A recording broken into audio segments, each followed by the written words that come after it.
Hello, everybody, and welcome. Thank you all for being patient. We were a little bit late. We run on witch time over here. So anyways, I have a dope guest with me today. So why don't you go ahead and introduce yourself for those who don't already know you. This is definitely, in my opinion, one of the Witch Tube's OGs. Let me mute this.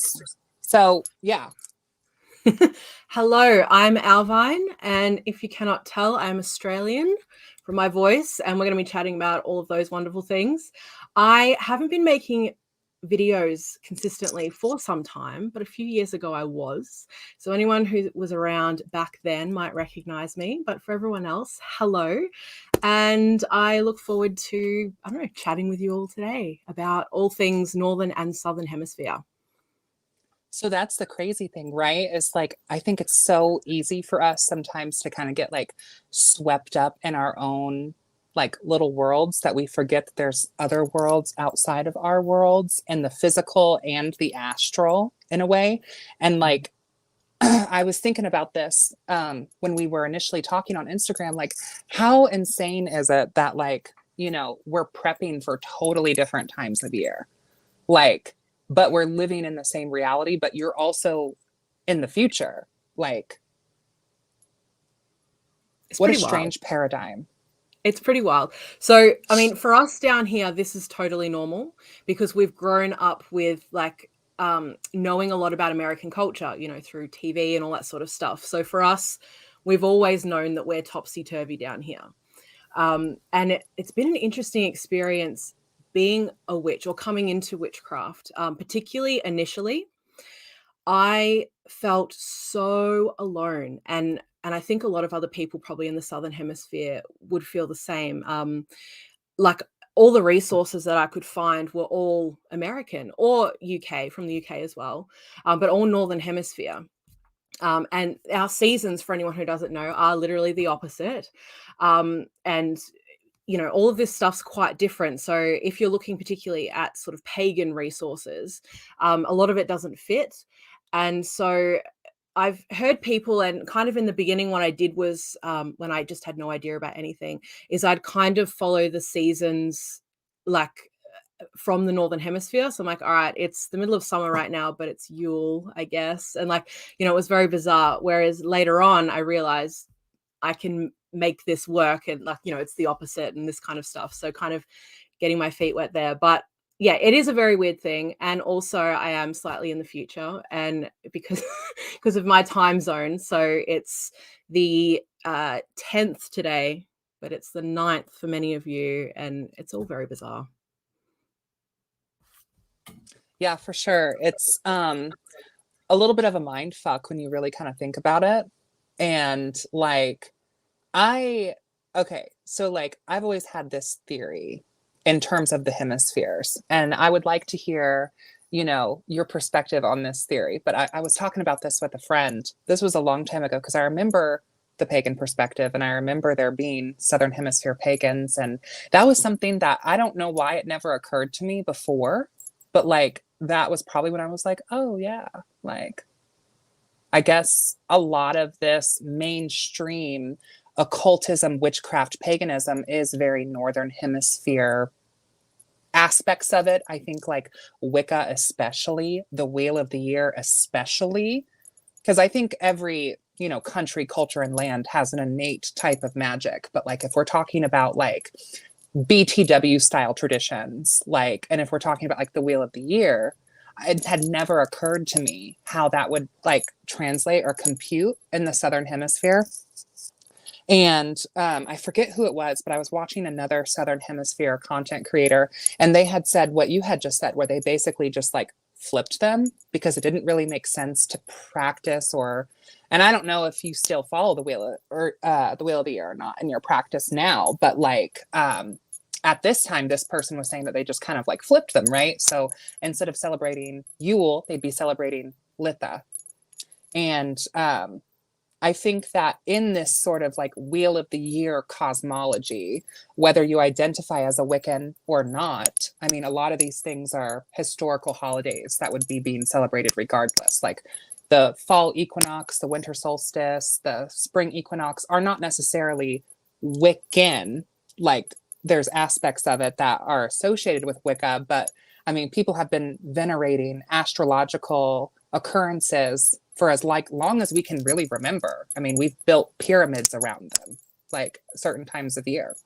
So, two examples that I have and a theory that I have, and I was talking about some of this cosmology with a friend, is like, okay, so there's a lot of like lore and superstition about essentially the fae folk, whatever you view that to be.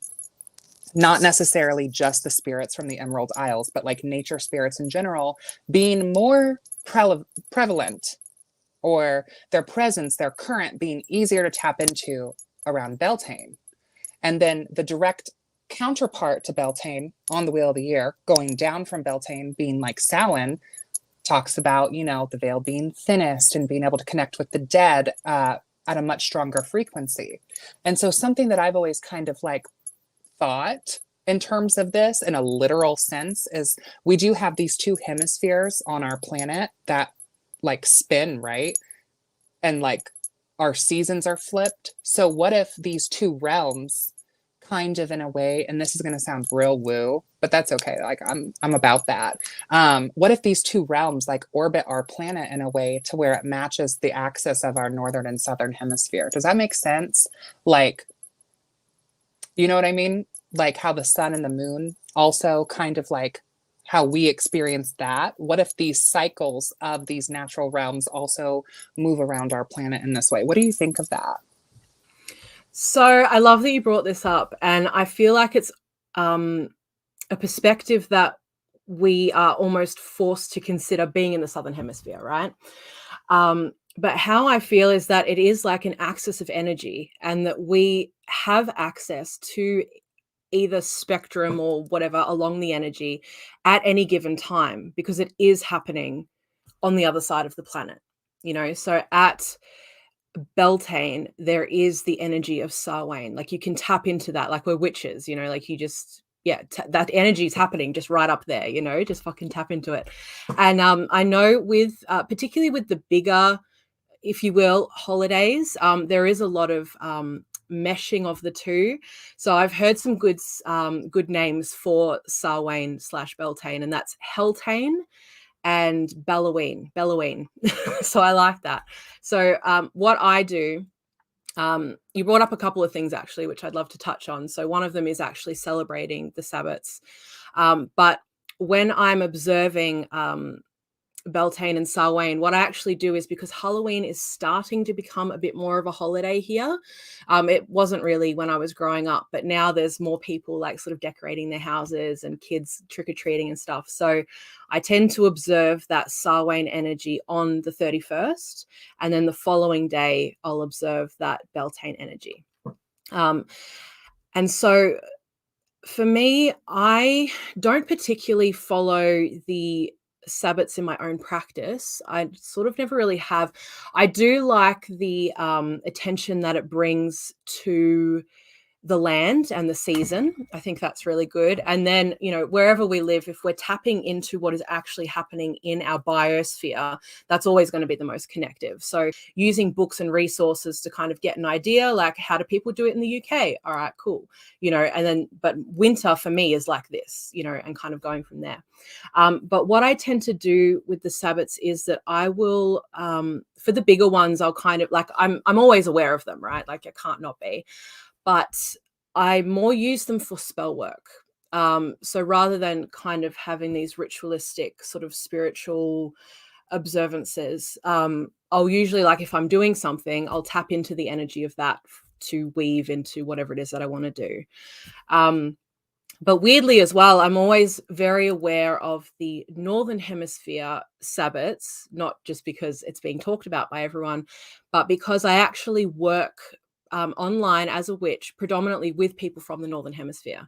So I'm always creating stuff for Sabbats for everyone. That's like, so I'm doing stuff for Yule right now, but like, you know, it's coming to the middle of summer here. So I don't know, it's just always an interesting, I think I'm in a kind of a unique space in that way, but also I think that, yeah, all Southern Hemisphere people are aware of it. And I love that there are more Southern Hemisphere resources now, so that these conversations are happening. not just because it's like, oh, you should be aware that there are other people having this experience, but again, for that axis of energy, you know, I don't know. I just think it can really bring a wholeness to a practice, kind of realizing that, if that makes sense. Yeah, for sure. And I definitely also, even as someone who's a Northern Hemisphere witch, I'm seeing also more content creators, making stuff, whether it be here on YouTube or on Witch Talk or wherever, who are Southern Hemisphere. And I think that that plays a big part in the culture as well, because like we are creating modern occultism now. Like, and a lot of these books and resources that a lot of times people reference are from a different time, but like think about the witches in 50 years and like what they're going to be able to glean from practitioners now on the internet. I mean, for me, like I'm really the last generation that grew up semi without the internet. Like all of the people growing up right now have never lived in a world theoretically um, without this aspect of like the internet. And like we have this amazing grimoire called Google, where like if there's anything you really want to learn about, you can virtually learn about whatever you want to learn about. And I like what you said too about tapping into the magic of the land that you reside on. I was talking about this with my coven too.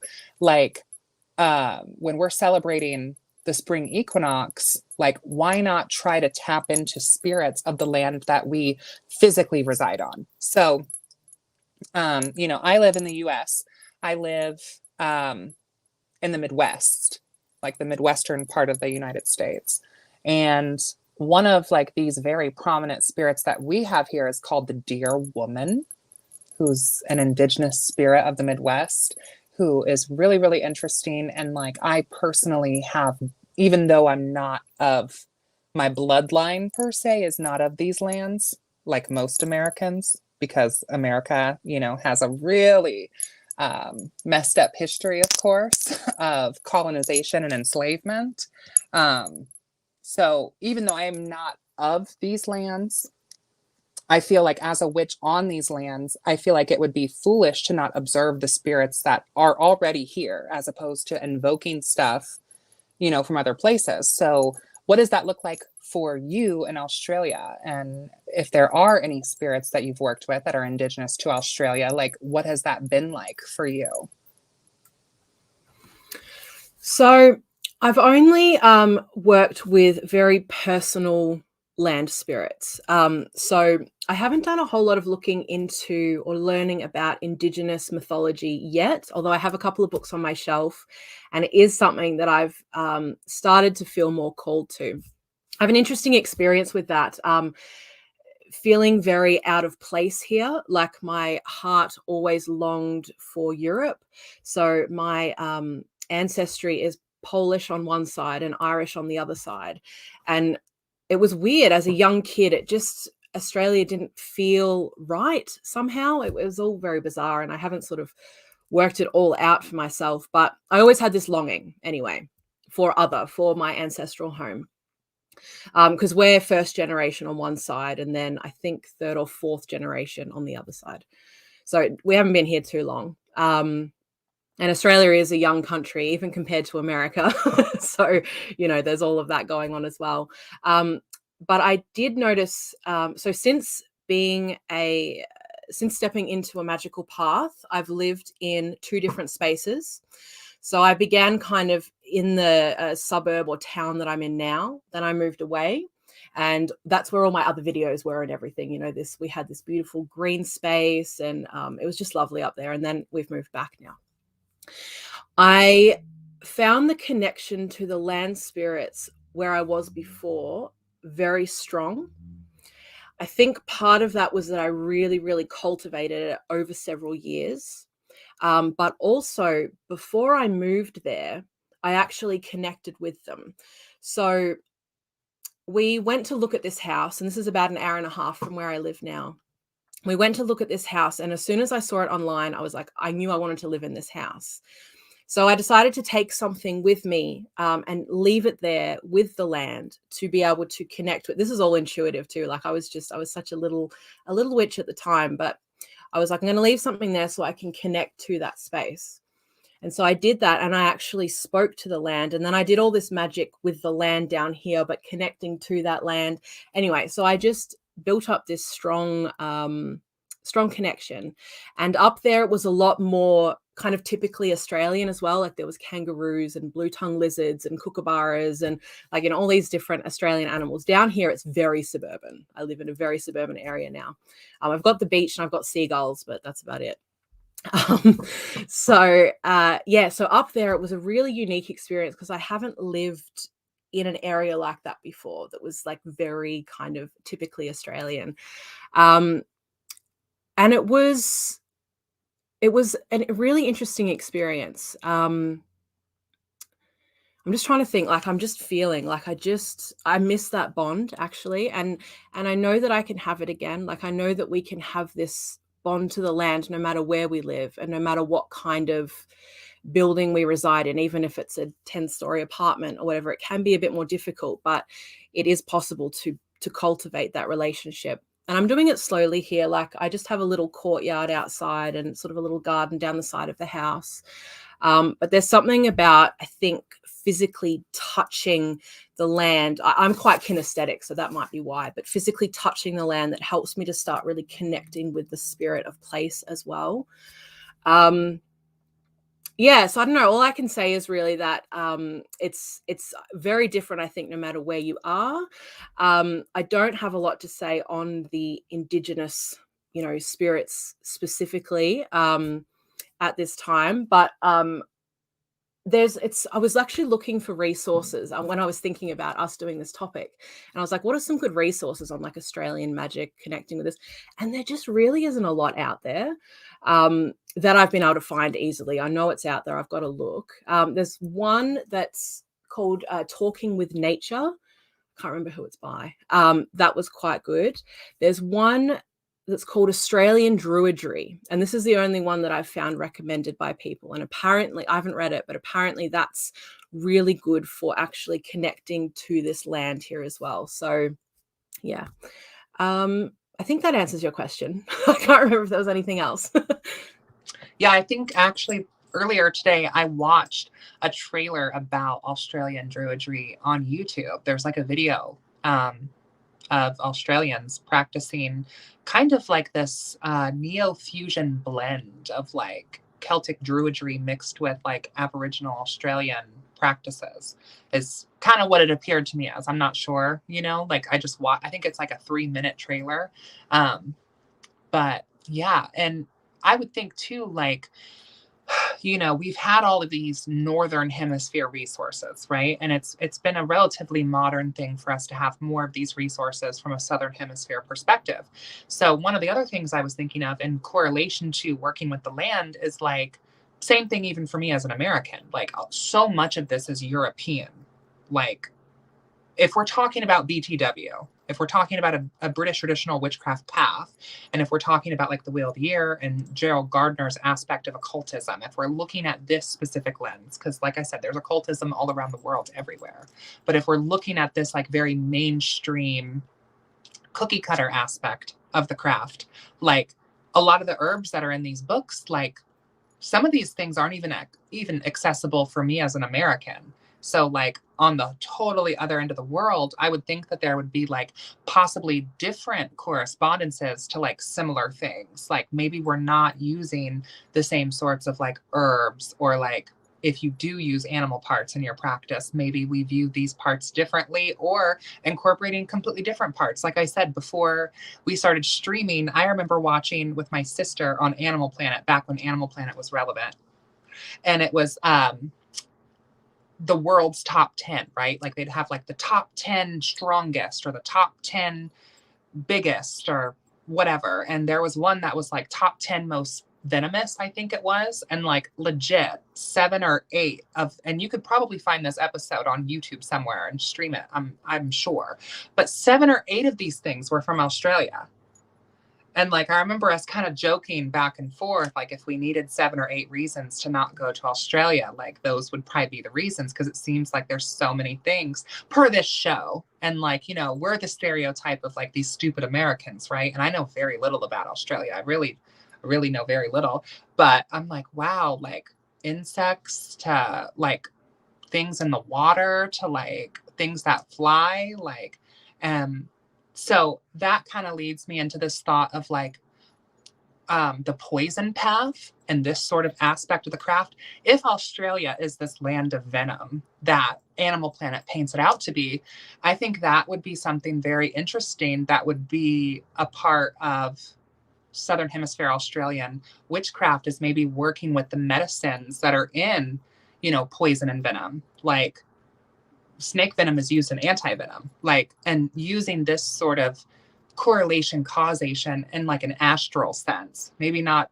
always necessarily meaning like physically, but that kind of reminds me too of like spiritual alchemy and like taking these like poisonous and baneful aspects of life and turning them into something healing, kind of like snake venom. So do you find as a Southern Hemisphere pagan that a lot of Northern Hemisphere correspondence still resonates, or do you find that you've been kind of like pushed or felt pressured to find correspondence that make more sense than maybe what would to like a Northern Hemisphere practitioner?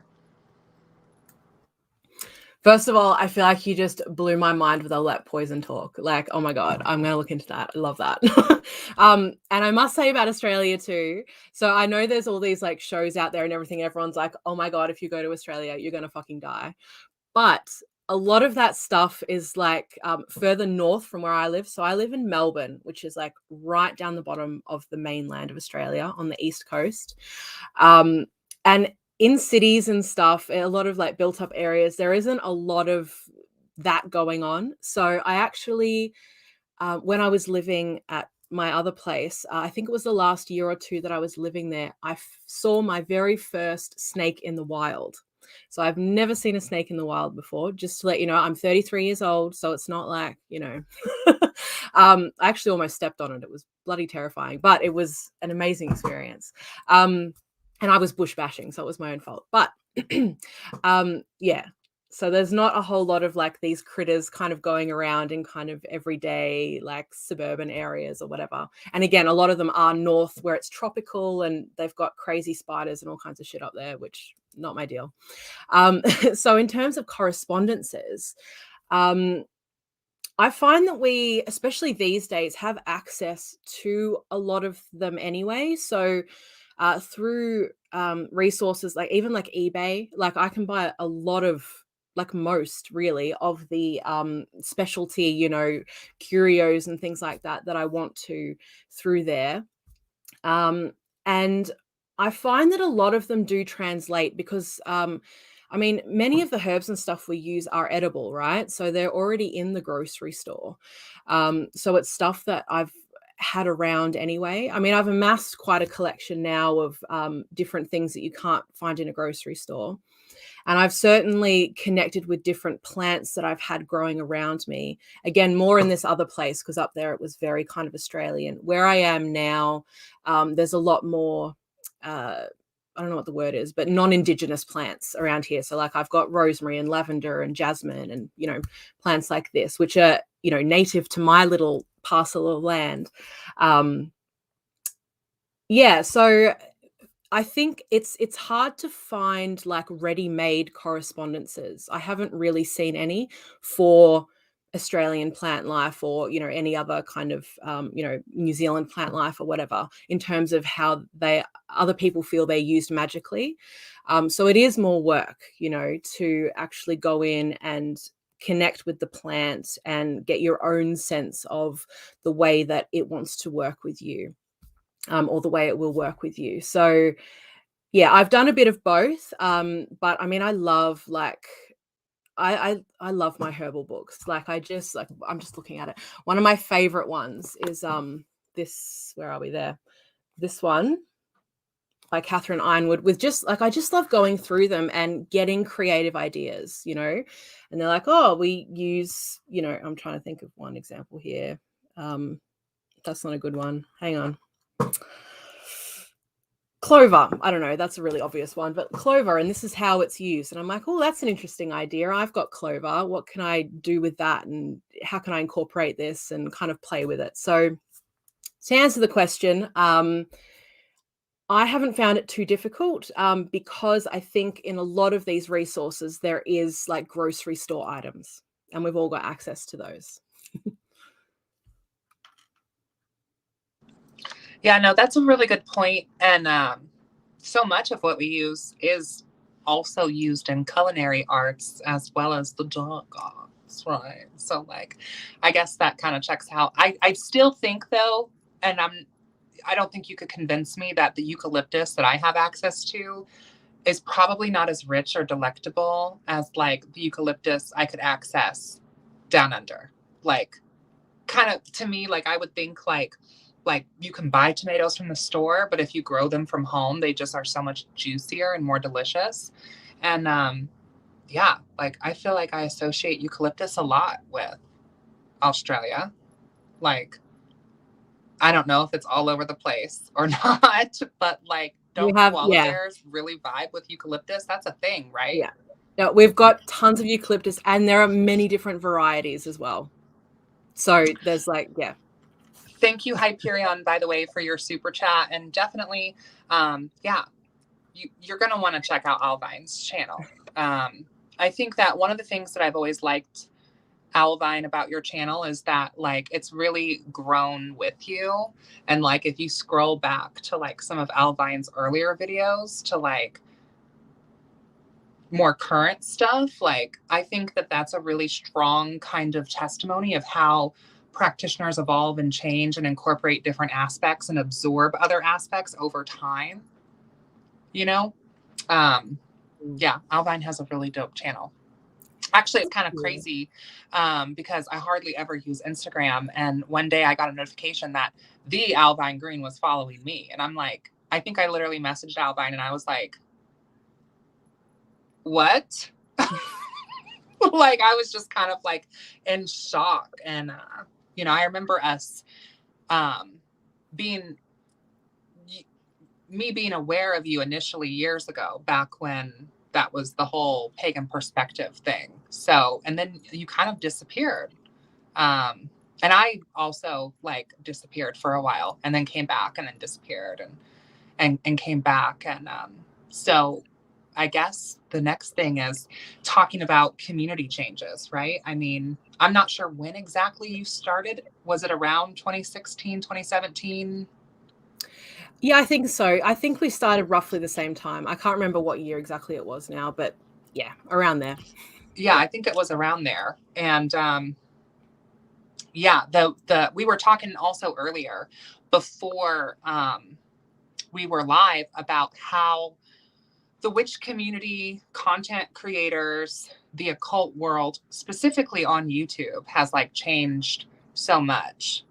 So what are kind of your thoughts on that as another content creator, seeing people, you know, come, seeing people go, unfortunately, some people passing even, like some content creators, you know, passing away. And, you know, what are your kind of thoughts on this witch community here on YouTube? Well, first of all, I'm always very sad when people that I really love and really resonate with stop making videos, either for a while or, you know, just whatever. Like I get it. Like YouTube is probably my favorite, you know, which social media. And you know, yeah, there are favorites that I have, and I'm like, oh, I wish this person would post a video. So that's always hard. It's cool that the information out there, the different channels have just like exploded. I'm always coming across new channels now. And yeah, we were talking earlier about like I find it really difficult to find new channels though sometimes, like because you know you'll type in something and it's always the same kind of channels that come up over and over, you know, obviously per the algorithm or whatever. But every now and again, there's like someone in the sidebar over there, or someone mentions, oh, have you looked at this person's channel? And that's always really exciting. So I love that it's grown so much. I love that there are different conversations happening, which was something that you had mentioned earlier as well. Like before, it was like one person would bring something up and everyone's like, oh, I've got something to say about this. And then so it's like, you know, you get 10 of like, you know, a little bit different, but that same topic. Whereas now there are all kinds of niches, and there are, I feel, more traditions of witchcraft that are actually represented as well. So I think just before our time, it was very much Wiccan, and then sort of around our time when we started making videos, I think it opened up, just as far as I can tell, because I wasn't watching a whole lot before then, but it seemed to open up a bit more, and now it's opened up a lot more again. We've got all kinds of different people talking about their specific magical path. And I think in some ways, that sense of community, because there are so many people now, the sense of community has broken down a lot. But at the same time, like there are hubs everywhere, and there's so much more opportunity to find people that you really resonate with, or that can really teach you something new, rather than just the same old stuff all the time. So, yeah. Yeah, I completely agree. And I think, like I was saying earlier, like in some ways, I think it's kind of nice. Like when I came back from my big YouTube break and I came back, like it was nice that it wasn't the same, two handfuls, 12, 15 people making virtually basically the same exact content, just like regurgitating things that everybody else said. So that's refreshing. But in some ways, it also feels much more lonely because like it's not as tight knit as it once was. And it's definitely like so big. And so I agree with that too. Like I don't really feel like there's much of a community aspect to WitchTube, but I also, being very like left hand path, being very adversarial, being, all the things that make me me, like I've never really felt like I fit in with any community anyway. So like I'm not really missing much because I wasn't really involved in the witch community. I mean, I was adjacent to it, but like not really involved in it. So yeah. Thank you, Aspect, for the super chat. I appreciate that. Yeah. I don't know, like, I feel like, most Southern Hemisphere pagans are already naturally so much more familiar with like the Northern Hemisphere that I don't even think there's anything I could probably answer for you in regards of like the Northern Hemisphere, because we've had all these books and traditions and whatever that are so Northern Hemisphere like focused.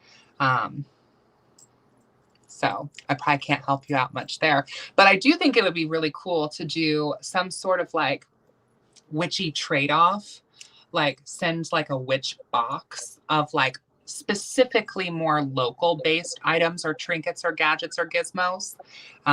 Like one of the cool things about where I live is our city has so much Freemasonry built into our city, and a lot of like I mean, you wouldn't think necessarily that like Indianapolis, Indiana, the armpit of America, where the Indy 500 is, and where we grow corn and soybeans and we say fuck you with a casserole, you wouldn't think that we would have as much magic as we do. But I'm definitely here to tell you that you would be wrong.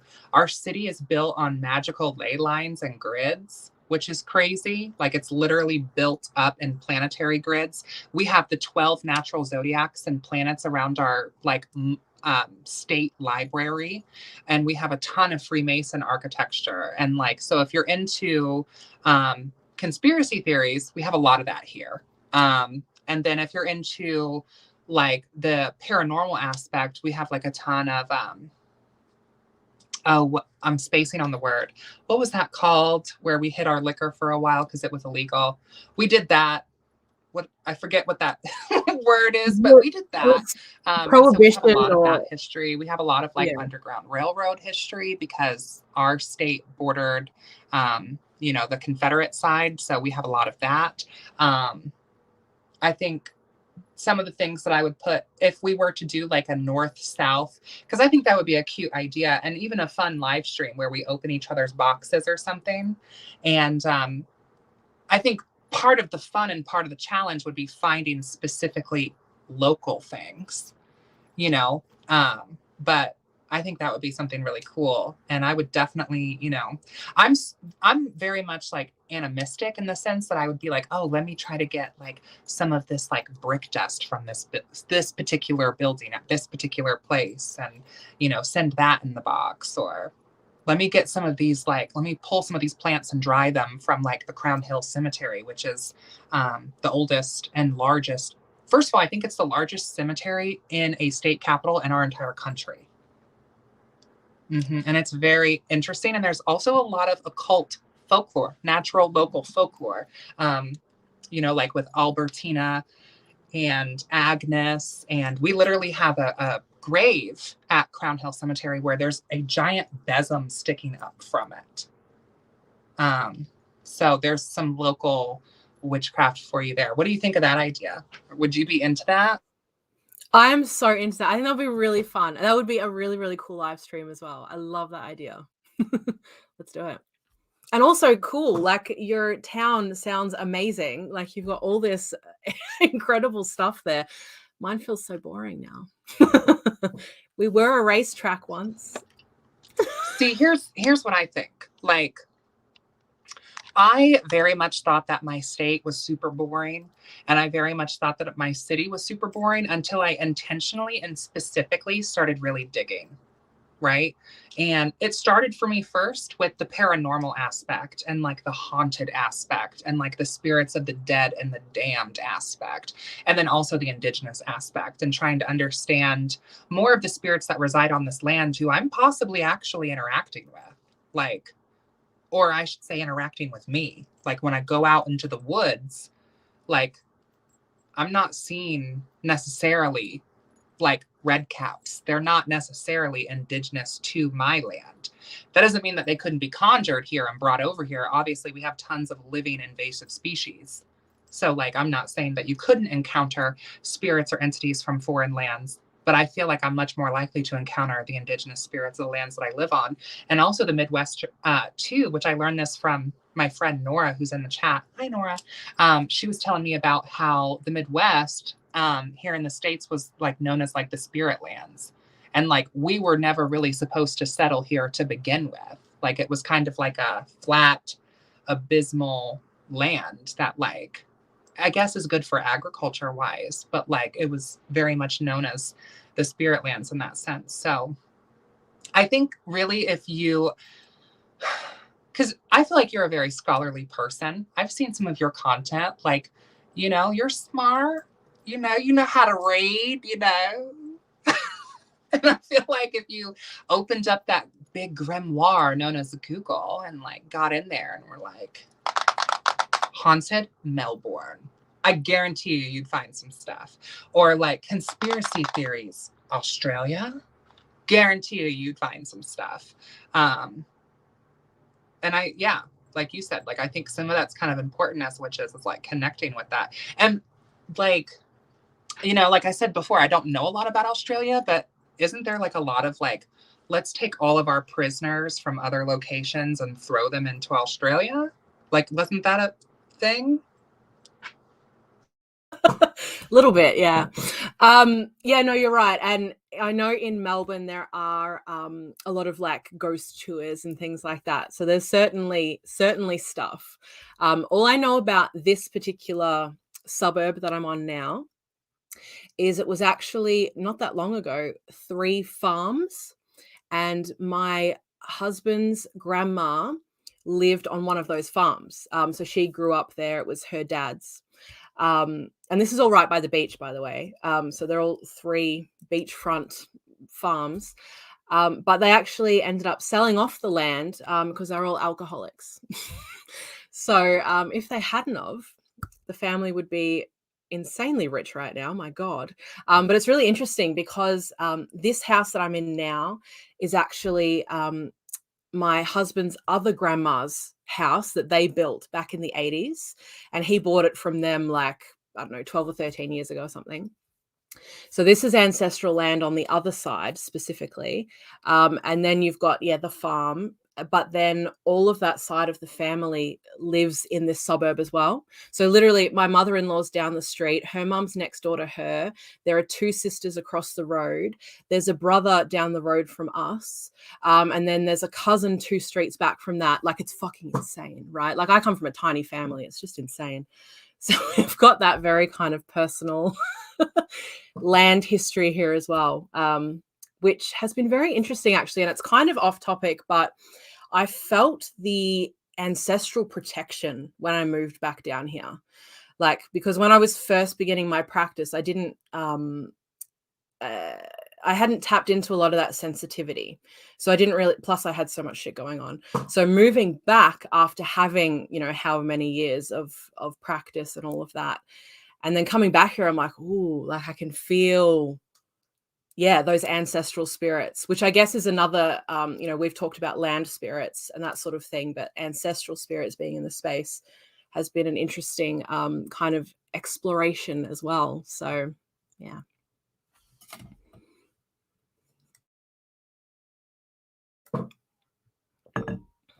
You're on mute. Can't hear you. I'm muted. Sorry about that. Uncle Badger wants to know if the Babadook is Australian. The Babadook. I feel like I recognize that word, but I'm not sure. It sounds kind of Australian. I can't give you a definite. And then people are also talking about like the bunyip, the yowies, the Min lights. Is that what they said? Yeah, Min lights. I haven't heard that. The Min lights, I'm convinced, is the yowie having a silent rave party in the brush. I don't know anything about yowies or Min lights, or like, I get like the dingoes, like get that, but I think that the dingoes are not quite, I mean, maybe they're a little bit supernatural. I'm not aware of that. I wouldn't be shocked if there's some sort of land spirit that's associated with dingoes. Like, for sure. I think like dingoes, I know up north again, they run around wild, but I've only ever seen them in parks and things like that, you know, like wildlife sanctuaries and things. But when you hear them howl, there's definitely something there. Yeah, like it just. Yeah, I mean, I can relate to that because I feel that about coyotes, like what we have here, and like how they like laugh and cackle in the woods. Like it is very, yeah. Apparently, the Babadook is an Australian horror movie. So. Oh, okay. Yeah, no, I'm not into horror. I know this is like sacrilegious for a witch, but I cannot do horror. I'm such a baby. Nope. If anyone, by the way, who's watching this stream right now has any questions for Owlvine or questions for a Southern Hemisphere witch, now would be a good time. We've got about like 15-ish minutes left of the stream. So Redcap says, I just remember H2O. I did watch a little bit of that. It's a mermaid show. Yeah. I know a couple of other people were really into it. Yeah. Obviously it went viral in the States because everyone knows that show. Yeah. I don't know. Now I'm kind of curious too about like looking into some Australian magic, like just because I really know so little like about that topic. And if a Southern Hemisphere pagan or like a new pagan in the Southern Hemisphere or something, or even like, you know, who was it? There was like a content creator who was a Northern Hemisphere pagan who then later became a Southern Hemisphere pagan. I'm trying to remember who that was. I forget her name, but she moved to Australia from the States, and Alora? She was a content. Was it Alora Rain? Maybe that was her name. Yeah. That would be kind of wild to like move to a totally different hemisphere and like have to get used to totally different like timeline, and yeah, that'd be probably more difficult than just like being born and raised in one time zone. And even if it's like strange, it's what your normal is. Yeah. Yeah, you're used to it. I have these moments every day because, like I said, I work. Everyone I work with actually lives in California, so I've got my little thing where I clock my hours, and it's always in American time, LA time. And like I said, the dates are different, and I've got to write stuff in American dates. And so I'm always like, I feel like half my brain is in, the Northern Hemisphere, like most of my work days. It's quite Well, when you bizarre. told me that we at like month, day, year, I was like confused because I was like, yeah, like, what are you talking about? Because I didn't even realize that you guys do it day, month, year. But, that would make a little bit too much sense. And America likes, our country likes to do things as difficult and as backwards as humanly possible. I feel like With as sometimes much you violence guys, as humanly possible. That's what wow. America's really into, I feel like So, sometimes you guys just like to be contrary, because it's like you moved away from the UK, which is where we take a lot of our, different, measurements and how we do the date and that sort of stuff. And you're like, you know what? We just need to we need to divorce ourselves from that. Let's just switch the day and the month around. Let's I don't know. Fahrenheit. What is Fahrenheit, you guys? I still haven't. I couldn't tell you what that Cannot is get my either. head around it. Yeah, I couldn't tell you what that is either. I love it. Yeah, I think like doing a northern, southern, I wonder what shipping is. I've never shipped anything to like Australia. I wonder like, yeah. Yeah. And one thing I was thinking, actually, it can be hard, I know, with customs. So like a lot of stuff that I get in doesn't go through customs, but if it does, they don't allow organic matter to come in, which is a real pain in the ass. I have had stuff come in before, but if they catch it, hopefully the powers aren't watching right now, that can be a problem. Because we're an island, so they're careful with like introducing, whatever. Even though Right. half That, the I time mean, you can I buy guess it that here makes anyway. sense. Yeah. But that's what maybe like a good glamour spell is for. Like keep the package sacred and shrouded on its trip. Cast little sigils over the package or something. Yeah. You know what I mean? Halloween Firefly wants to know and if there are any particular deities like native to Australia. I don't think you could call them deities. So this is, again, not a topic that I'm super versed in, so I don't want to be speaking for anyone, but there is certainly a very strong Australian mythology. And so different figures are within that. Again, that's not a paradigm I've personally tapped into. I'm just trying to think. The deities that I have worked with have all been ancestral, personally. But yes, there is definitely like a very rich mythology to tap into that is Indigenous. Yeah. So how would you describe and like what can you tell us about what's going on in your practice now? Like in your craft, for what you can share, like what is really exciting for you right now? And like what are you doing and what are you reading about and what are you learning about and what are you sinking your witch talons into? Oh my goodness, all the things. So I've been on a real reading streak this year. I tend to go in and out of reading phases, and at the moment I just can't get enough book.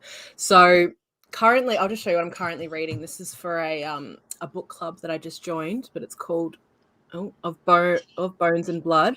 And it's got some interesting stuff in there. It's like shadow work and, working with animal parts and graveyards and that sort of stuff. So it'll be interesting to see what they've kind of included in there. And these aren't topics that I'm new to. So yeah, it'll be interesting to see, because I know this is a book that a lot of people are really into at the moment. So to see what this author's said. But what am I doing? I mean, I'm doing a lot of witchery. So a lot of just, folk magic, practical little bits and pieces, kind of daily little things here and there. I can't really talk about it, but I am working something bigger at the moment, which I'm having fun with. So yes. So no one you guys know. So that's fun. And other than that, I'm just connecting in with deity. So I currently have a fairly close relationship with three of them. So there's Baba Yaga, there's the Morrigan, and there's I just call him the horned god, although I feel like it's not, the aspect that I work with him in is quite a bit darker. And so I kind of work with those three. Yeah, but other than that, it's just kind of drinking in more witchery goodness. I love finding well-written, exciting witch books, and I've been doing that a little bit lately. There's been some really good ones. Actually, let me show you one other one, because I can't with books. Like, I love books. This is one of my favorites. Roots, Branches, and Spirits. So I got my hands on this a couple of months ago, and this is the folkways and witcheries of, and you can tell me how to pronounce it. Is it Appalachia? Appalachia? Yeah, Appalachia. Okay. Either way, I would say Shah, but that's just me being fancy, I guess. Yeah, but brilliant. So I'm loving like learning about different folk traditions. You know, that really hands-on, like what's the word? Like folk magic. Just everyday person magic, you know, folk rather magic, than like, low magic. Yeah, exactly. Yeah, so just anything to do with that, I'm just all about it right now. So, and there's, oh my god, we have so many books now. We're so lucky. Like, I just feel like every other day I'm finding some amazing book that I'm like, oh, I want to read that as well. You know, it's awesome. Yeah, I mean, where I live, like the southern part, heading into the southern part of our state, which is about a 2-hour drive for me to go to, is actually like known as like Little Appalachia, or like the Little Smokies, because the Appalachian Mountains cut through such a huge part of our country. And the Appalachian Mountains are actually some of the oldest mountain ranges like in, I mean, the world, but it's definitely the oldest mountain range in the States. Like, and there's a lot of fun, spooky, paranormal stuff to Appalachia as well, and indigenous spirits, certain things that are called certain names that you don't speak, you know, like epidermal dancers, right? Like that's very much local to Appalachia. Or not deer is what they're called, not deer, or like feral mountain people, or, you know, all different kind of things like that. And then also throughout the region of Appalachia we have some of the like most missing people cases. And it's interesting because it matches up with almost all of the cave systems up through Appalachia. So there's a lot of murder mystery, unaliving, and abduction going on, whether that's in the physical by mortals or by some cryptids, you know, or feral mountain people. So, yeah, I think that Appalachian conjure is something that's especially interesting. Also, it's not something that I'm like have gotten into a lot, and it's not like a huge part of my personal practice, but anytime I come across resources in regards to like backwoods magic or Appalachian conjure, like I do find that sort of content interesting. I feel like I'm on a very different wave at the moment. I love folk magic, but I feel like recently I've been called into revisiting the Picatrix, which is a text that was translated from the Gayat al-Hakim, which is an Arabian spell tome. That is kind of a grandfather in a way of planetary ceremonial magic. And yeah, the Picatrix is pretty crazy. If you're interested in reading a very strange, controversial, twisted, ancient grimoire, I would recommend that you look at the Picatrix. It's very much ceremonial, left-hand path, baneful magic. But I mean, there's stuff in there that's not necessarily all baneful per se. Like there's a ritual in there about getting a chicken to follow you, which like literally the ritual is like feed it 3 times a day for 3 days. So that's kind of funny that it's this big, stuffy, ceremonial magic, very controversial, and in some parts twisted, because there's also a lot of love magic and lust magic that is not consensual, right? And like, so there's that. And I was talking about this about love magic on my friend Orly's channel just yesterday. And I think like when we're looking at historical grimoires like this, like marriage and love is not, in some places it still isn't, like this whole Disney fairy tale princess wedding situation. Like that's relatively new. So like I think when we're like now, I think we're very much more in like understanding like consent, and like I think consent is very important, and I think that like the lines get blurred sometimes magically, like when we think about like especially with love magic, right? Because like some of that can kind of be a little bit SA, if you know like what I'm saying, like a little bit 4-letter R word you know. Yes. YouTube gets real weird about talking about that, but that I think is worth considering. But also too, like, you know, this is how people escaped poverty, was marrying outside of their caste system too. So like I think some of that magic and that commanding and controlling magic wasn't necessarily always coming from this, you know, place of I want to hurt this person, but it was also like a lot of women trying to escape poverty and being like, oh yeah, I'm gonna get that duke to marry me. Yeah. Like 100%. It's so interesting, isn't it? Like I love going through older, let's say magic, or magic from a different time, and when you can put on that lens, like it just shows you so much about what society was like at the time and how fucking lucky we are, like to be women in this day and age, you know, like, oh my God, I'm so grateful. It's unbelievable. And yeah, I find all like, I think that consent thing in terms of magic is such, like ethics, I guess, is such an interesting topic, and it's one that is a minefield, really. Yeah, so but it's always interesting to talk to other witches about like what their views are, and particularly I think ones that are open to consideration rather than like we don't do this and just no because it's bad, you know. Well, that's but actually, that's like part of why I feel like I've not always, because like there's different occult communities on YouTube, right? And like I feel like the mainstream, more Wiccan community spaces, I've like for multiple reasons, not necessarily like really vibed with, but like the topic of baneful magic and like using magic in an offensive way, like is something that I mean has really only been tolerated and actually consumed on YouTube, I would say, in the past couple of years. yeah. You know, and there's a lot of practitioners who practice what I don't, you know, I've talked about this on my channel, and like I don't really like using terms like white magic, black magic. I think that those are very loaded terms. So I They're prefer, outdated. Yeah. you know, yeah, I prefer to use the terms like baneful magic or maledictions, because that's really what we mean. Yeah. You know?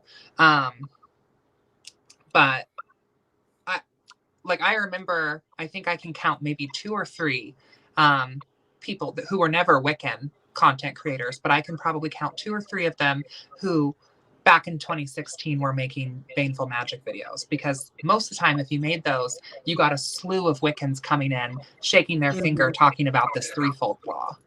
Yeah.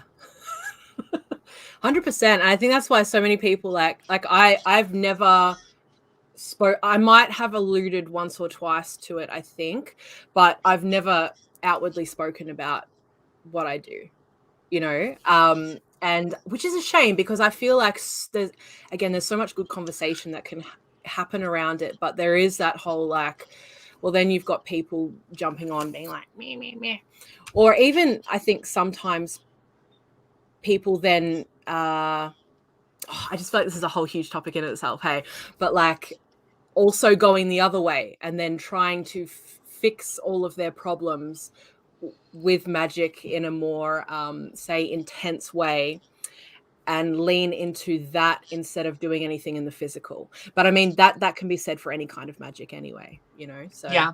I completely and totally agree. And I would love to continue this conversation more. I'm looking at the time and I have to stop this stream before that timer hits the 60-minute mark, or else StreamYard gets mad at me. So we have to wrap this up.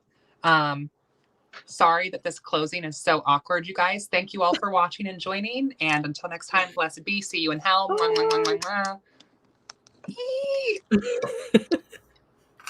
Oh no. Oh no.